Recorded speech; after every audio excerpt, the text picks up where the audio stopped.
Hundreds of people are gathering to pay their respects as Pope Francis made his final journey to St. Peter's Basilica. There will be 3 days of public viewing before the Pope is laid to rest on Saturday. ABC's Patrick Reevell has the latest from the Vatican.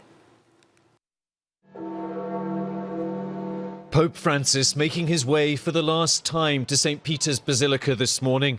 His simple wooden coffin open and escorted by the papal Swiss Guard.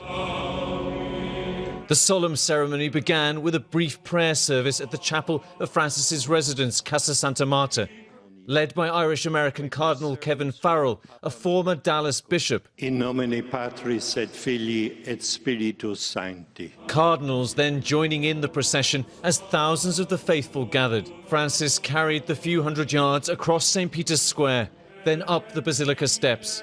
Inside, Cardinal Farrell sprinkled holy water over the Pope's body, a reminder of baptism. Pope Francis's body has now been moved into St. Peter's Basilica behind me. He will lie and rest there until Saturday's funeral. And from today, people will have a chance to pay their respects as he lies there.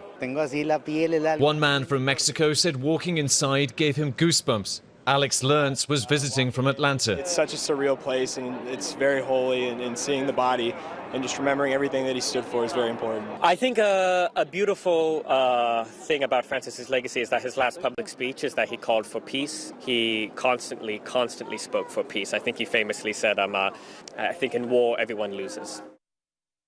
Pope Francis has asked to scale back some features of his funeral compared to previous popes. For example, the open wooden casket, but perhaps most notably his decision to be buried not here in the Vatican, but in a smaller church in Rome, the first pope in more than a century to do so.